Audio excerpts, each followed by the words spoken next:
This is John Simon Fallon with Stryker, and you're watching Richard Metal Fan. Hey, what's up, guys? Episode 237 of Richard Metal Fan Interviews, calling from Zoom, and I'm here with John Simon Fallon from the Almighty Bolt Striker. How you doing today, man? Great to be able to have you on. Great, brother. Life's good. Thanks for having me.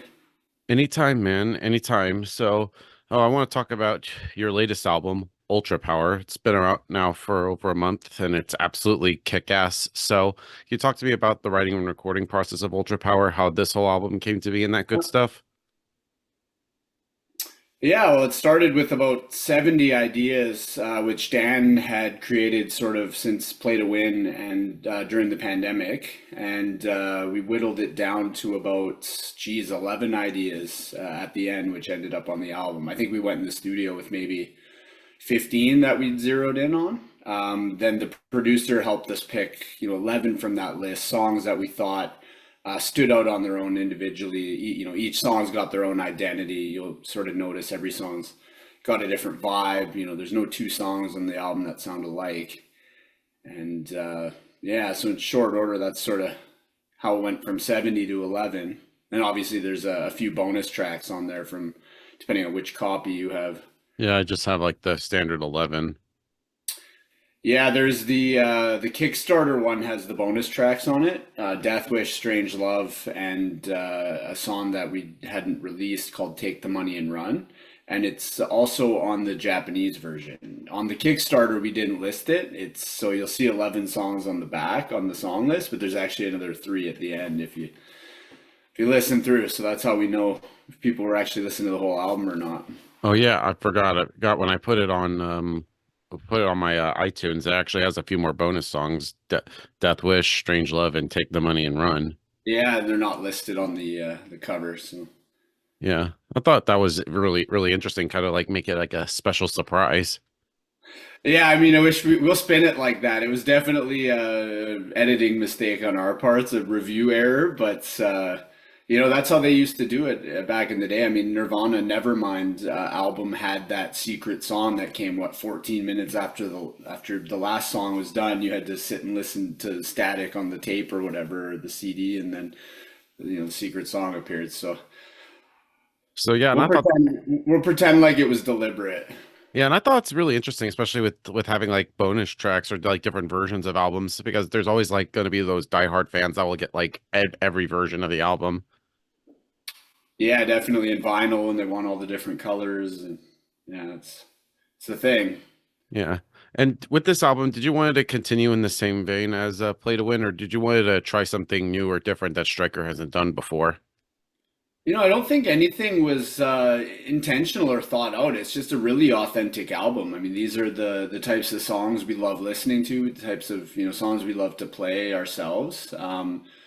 So typical Stryker fashion, we're kind of merging a bunch of different styles. There's thrash riffs, there's AOR, elements, there's even a couple blast beats in Circle of Evil, and so yeah, nothing is it was really intentional. It's just a sort of a byproduct of obviously Dan's interest as the chief songwriter, and then the four of us other guys in the band that also share similar influences and are able to contribute that way as well. So Yeah, it's definitely an authentic songwriting process in this band. totally. And I noticed that there was like a 6 year gap between Play to Win and Power, which doesn't seem like a long time because, but I know between those two, you did like two little singles before that, being Death Wish, and which is of course on the special edition, and Strange Love. So how does that feel like the reason for it being like 6 years between albums? Did you wanted to like really take your time, like hone in your craft? Well, I mean, the pandemic had a lot to do with it. So before the pandemic, the band was on a roll, lots of momentum. Came off a Juno Award, which is your Canadian Grammy, basically. Several successful tours, Steel Panther, Death Angel, Holy Grail, and then boom, pandemic came. So that was an automatic 2 to 3 year shutdown on top of it. During the pandemic, the band almost broke up, to be honest. Nobody was sure whether or not there would ever be live music again. I think some of the guys were feeling pretty burnt out about the burden, for lack of a better description, of having to run the business side of a band, right? Everyone loves and enjoys the music side, but the administrative side of keeping a legitimate business running is can be frustrating at times. So I think midway through the pandemic, the band almost broke up. They took a break, kind of came to their senses. Chris Seger, a good friend of mine, the original guitarist, decided that he was going to pursue other life endeavors. So then I got asked to rejoin the band basically, first week of 2022, because Chris was leaving. And so now you've got a lineup change. And then then we came out and we did, some touring in 2022. We did the festivals. We played Vakken in August 2022, and then once that was all done, then we went in the studio early 2023, and then spent the better part of last year to actually get the album out. Get some videos, get the Kickstarter put together. So you can see how it turns into 5-6 years pretty quick. I mean, if you take the pandemic out of it, it would have been at least 3 or 4 anyways between releases. So Yeah. Yeah, and of course, this is like your first record with the band. So, what was sort of like the songwriting like, especially being like your first album with the band? Did you like bring in some like new sort of like elements that Stryker didn't have before? Yeah, I think, my style maybe just complemented what was already there a little bit. I'd filled in with the band from 2015 to 2017 previously, just as a session guy, did some tours. So, I've been in the mix in terms of being a member, associate member, and now obviously a full-time member. So, it was pretty seamless for me. I did write one whole song on the album, actually rhythmically. Dan put all the lyrics to it. And I used to write a lot of music in my old band, The Order of Chaos. So, I love writing music, and I threw a bunch of ideas out there, and actually, some of them stick, some of them don't, just like any other song. You have a listen, you see what works, and pick and choose. And so yeah, for me it was very seamless transition into the band, both in terms of live, because I'd been a session guy, and then obviously as a songwriter myself, with sharing similar listening interests to the rest of the guys, it made it really easy for me to fit in and contribute in a way that would lead to success, at least partially my contributions. So. Yeah, and of course, playing with your other band, The Order of Chaos. How different of a mind frame is it compared to Order of Chaos and Stryker? Are there any like differences and similarities between the two? Not really. I mean, aside from being from, frozen country, city in the middle of nowhere, it was different, sort of different mindset between the two bands. Not that one is better than the other, but yeah, it's a totally different thing, in Stryker as opposed to the Order of Chaos, in multiple ways. Too many to get into, but I did love my time in the Order of Chaos, and I'm grateful, Yeah. for the members and the people that I got to meet through that. But this is a new era for me. Yeah. Yeah, and sort of going back to Ultrapower, one of my favorite songs is the song "Give It All," which actually features a saxophone phone solo, which is not really something common you hear in metal. So, how did you end up deciding like we should have like a saxophone little solo on that song, and how did you like find the guy to record the part? Yeah, so it was originally a guitar line. So I think when Dan sent us the demos, or put the Google Drive together with all the demo folders in it, I believe that was a guitar track. It was like do do do do do do, and then we went into the studio with the intention of recording that as a guitar track, and then I think somewhere along the lines we were like, you know what, that would sound way better if it was a saxophone. I can't remember if it was one of the members that figured that or the producer, but anyways, so we ended up talking to the producer Josh, and we said, hey, who do you know any good saxophone players? And it turns out one of his good friends' fathers was the saxophone player for Bootsy Collins. I don't know if you know I've heard the that name. group. Yeah, so have I. I'm not familiar with the music, but then it turns out he also filled in on saxophone for New Kids on the Block way back in the day. Really? Yeah, on one of the albums. I can't remember if you. I forgot the guy's name. If you look up Geez, I'll have to send it to you in an email if I can find his name. It's obviously on the disc somewhere, but yeah, if you look it up, you'll see his history. And he played in philharmonic orchestras, and so was a renowned saxophone player. And yeah, so he agreed to do it, and it ended up working perfectly. I mean, it's obviously a little divisive. Divisive. I know, a lot of metalheads just Yeah, love it. It's gotta be guitar. It's gotta be yeah. distortion, but It's Randy Villars. yeah, Randy Villers. Yeah, excellent, excellent player. Like I was just so stoked. If you go listen to some of the stuff he's done, he's just like phenomenal. Yeah. I feel like between like you guys, and of course I know Rivers of Nile also has had some saxophone solos. I feel like you make it like fit perfectly in metal. I feel like you like what makes like thing I love about Striker is like you definitely know how to push the boundaries and not be make yourself very kind of like unique in a way. Yeah, I mean it's just part of the experimental process. I mean, nothing is impossible in this band, which is really cool. Like doesn't have to fit one mold. I know, some of the older fans or people that have followed the band for a long time would prefer if it was more like speed metal, like Road Warrior, Eyes in the Night era. But as we've evolved as songwriters, like I said, nothing's out of the picture. We want to put saxophone or harpsichord or whatever it is. If it makes the song better and more interesting, we're gonna do it, and and Give It All's a perfect example of it. And I think it worked beautifully. Like I couldn't imagine that song without a saxophone, to be honest. Yeah.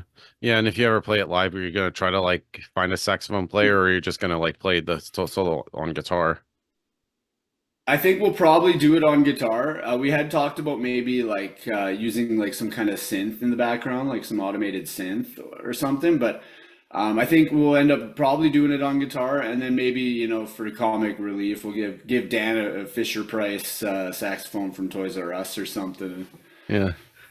So that would be, Something I can funny. imagine that. Yeah, but on the album, this album, you worked with Josh Schroeder. You worked with like heavier bands like Lorna Shore. So what was it like working with him, and how did he sort of like influence the sound on the album? It was amazing working with him, first and foremost. I can't say enough about the guy. Amazing human, just very inspirational, very encouraging. It was best recording experience I've ever been a part of. He helped in a lot of ways. He didn't really get in the way of the songwriting process. Like he didn't Bob Rock it at all. He saw what we had in terms of songs and then encouraged us to really give each song an individual identity.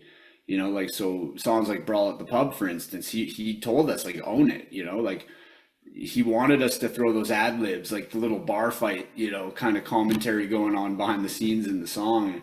And just to really, go over the top songs like Give It All. Like he wanted us to like, on the backing vocals to really go like give it all, like give it that Def Leppard kind of like, I don't know what the word is, but it's not, my typical singing voice. It's totally embellished, but it works. Like when the, five of us or four of us are singing it, you can really hear it. And, that's not something that we thought of when we went in there. We had some great songs, but he was able to take those songs and then, encourage us to do things that would make the song stand out, make each song sound individual, to go over the top, to really to own it, to give the band an identity, right?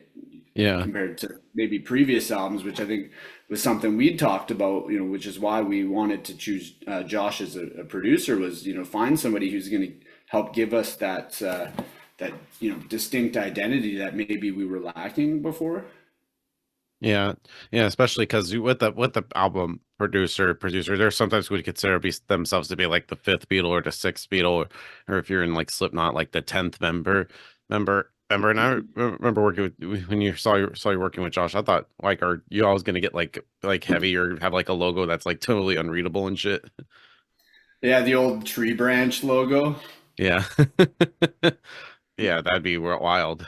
Yeah, it turns out he's just like a, all around really good producer. He just likes, making some of the heaviest stuff known to man, but he's also got, all kinds of other stuff he works on, all kinds of different genres. And turns out he's a Canadian too. So Yeah.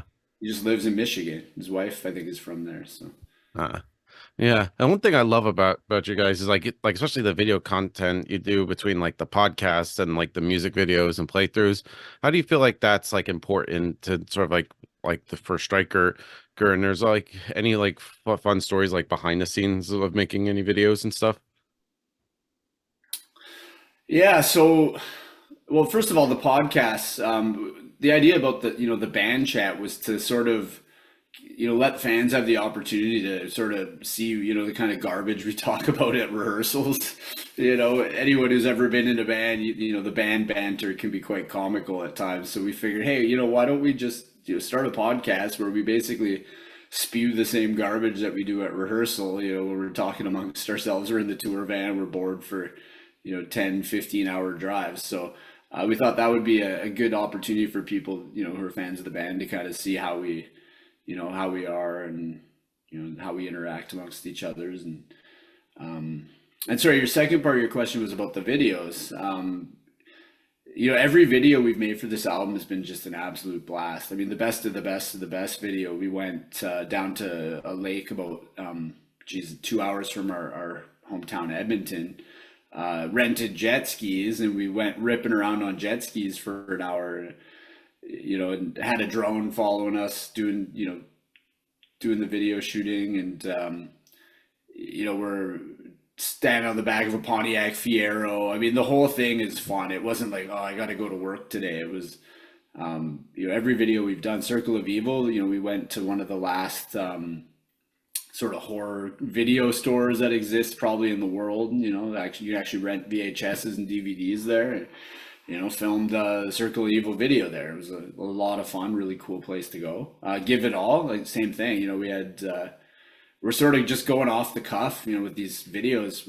At the time we're filming them, we're coming up with ideas right now. Like, let's try that. So we thought it'd be funny to stick Tim in a bubble bath at his aunt's house and have him look at the camera with a glass of wine and a rose, and say "Give It All." Like, we were laughing the whole time this was going on. It was not just like we're here to make a video. Like, it's we're having a blast. Just everything we do in this band is fun. It's pretty rare. All the bands I've been in, not to say the other bands weren't fun, but that's sort of the foundation upon which the band is built, and the band will continue to grow moving forward. Is not to be overly serious and to just enjoy it. This is music. This is a way to connect with people.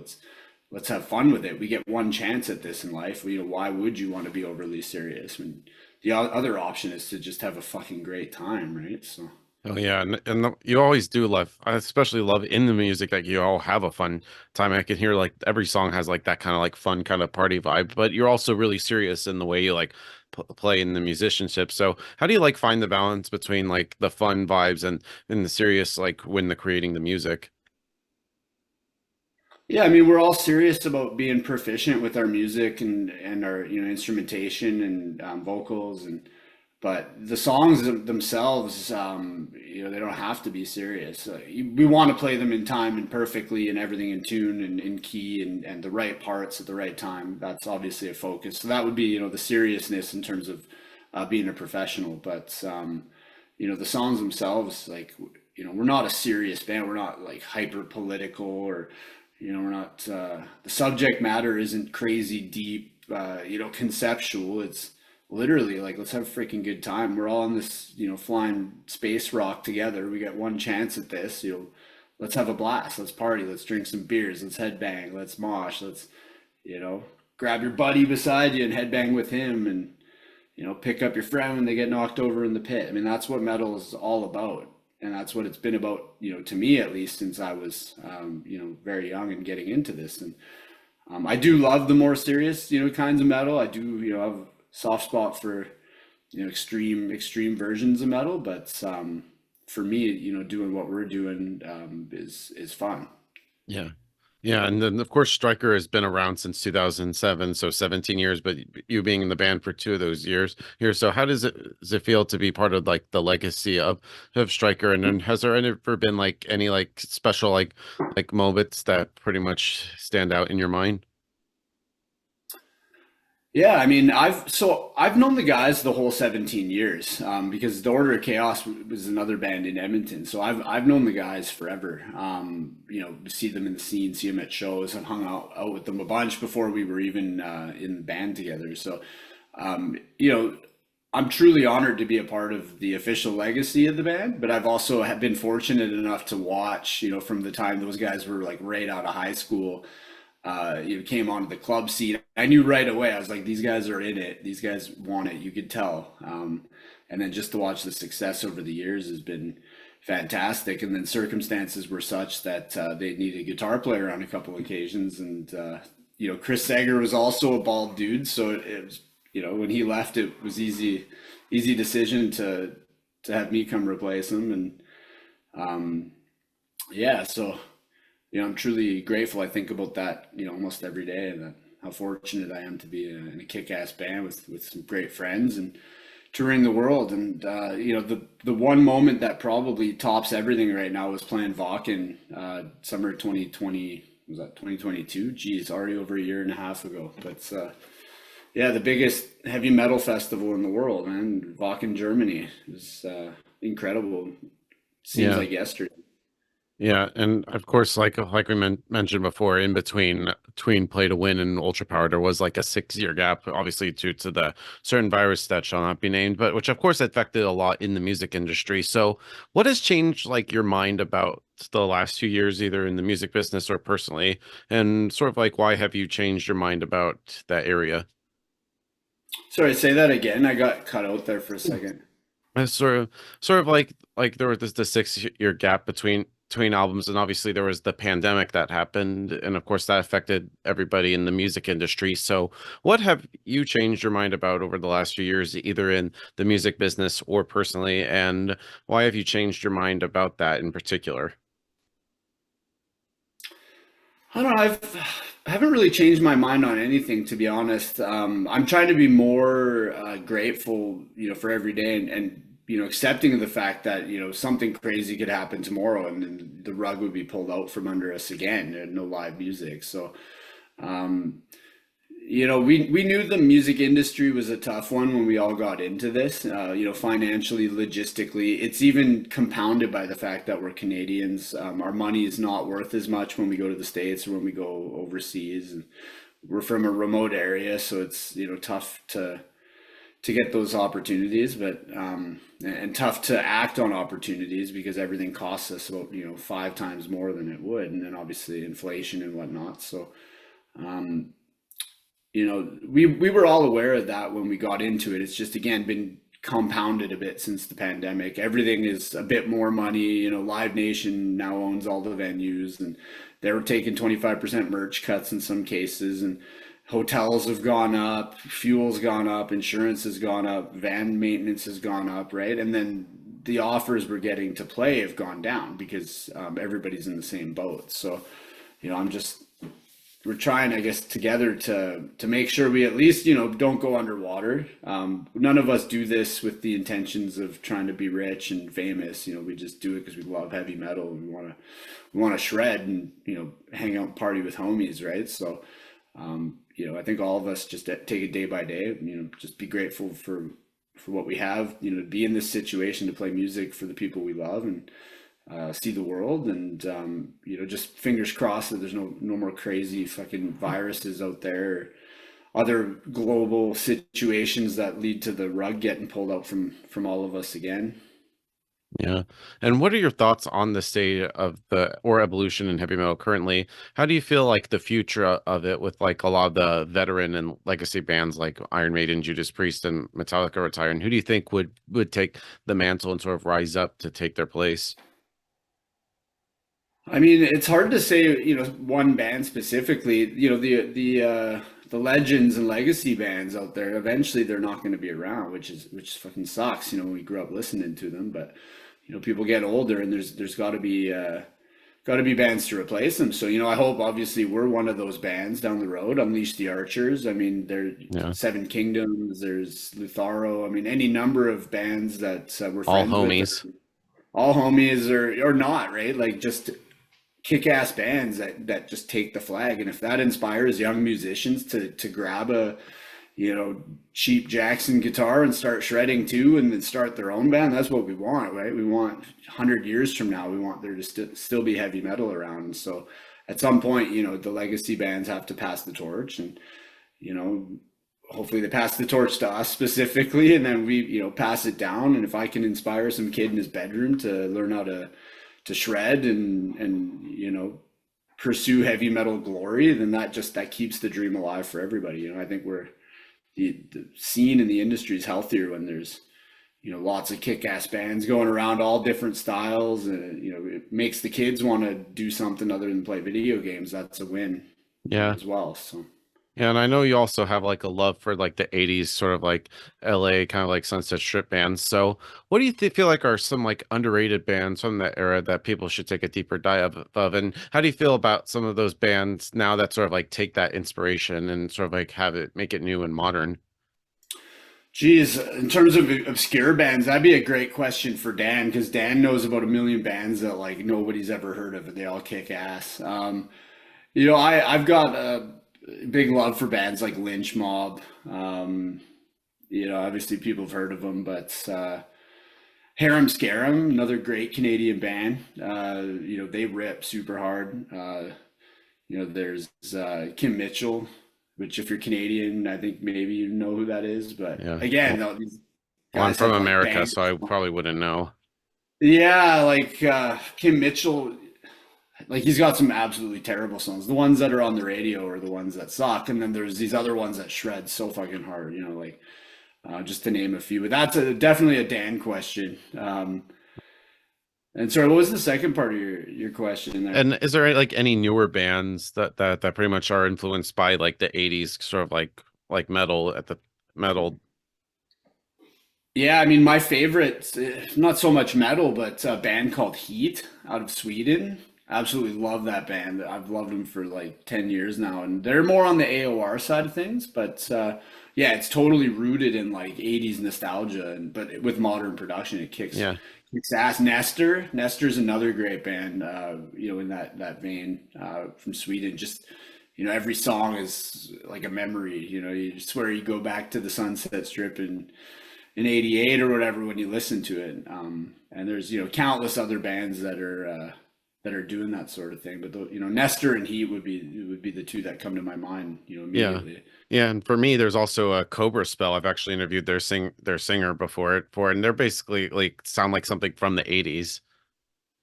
Yeah, actually, they're from Barcelona. So my partner Nina, she's from a small town about an hour from Barcelona, and so I'm actually friends with Cobra Spell's tour manager. So shout Yeah. out to Alba if she ever sees this.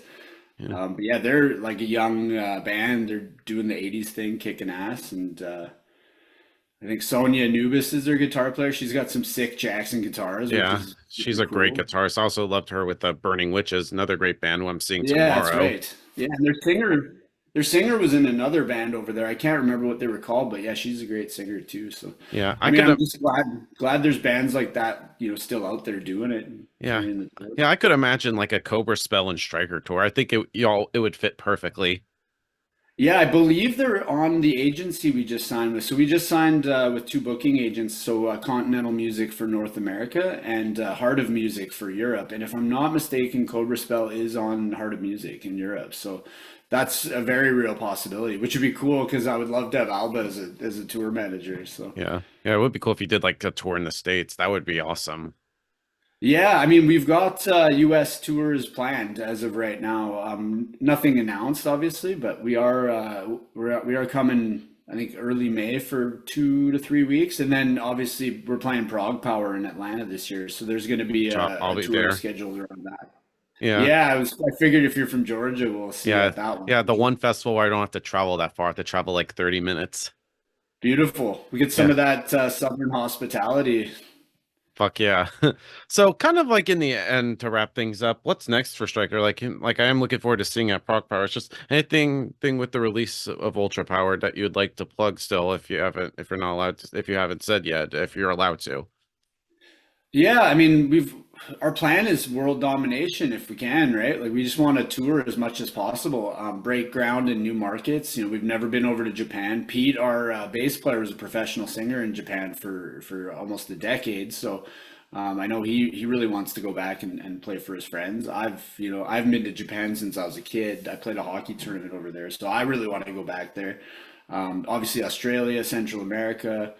more European festivals. So, our intention is to tour very hard for this album and then hopefully get back in the studio, next year sometime, to get another album out, not a 6 year wait this time. So, Yeah. and if you haven't picked up a copy of the album yet, head over to www.striker-metal.com. You can pick up a copy of Ultrapower. We've got vinyls. I think there's some limited edition vinyls on there, some obviously shirts and older merchandise. So yeah, head to our website, pick it up there and engage with us on social media. If you hate the fucking album, tell us. If you love it, tell us. If you want to send me a photo of your cool custom shop Jackson guitar, I mean, go hard, just engage with us. We're approachable. We'll answer all your questions. And huge apologies to everyone about the vinyl. Be a good opportunity to explain what happened with that. So Really? we had a test pressing. Yeah, there's like a 2 month delay on it or something, which sucks. But it wasn't our fault. We had a test pressing, which they send you to like make sure the thing's not messed up. And one of the songs was skipping a little bit, so we sent it back and said, hey, like something's going on here. And so they had to retool their vinyl press and clean something. And so now the copies are shipping to Dan like right now. So those will be going out probably next week sometime. So for anybody waiting, we apologize, but it wasn't our fault. So. Yeah. So thank you, man, for this conversation. Great to be able to have you on. It's just any final words you want to say to the viewers that are watching this to close this out? Yeah, just thank you everyone for your support. This has been one of the most successful releases so far, and we can't wait to deliver it live. We're going to kick some ass on the road this year and the upcoming years, and we hope to see you out at a show. Awesome. So everybody, John Simon Fallon from Striker. See you next time.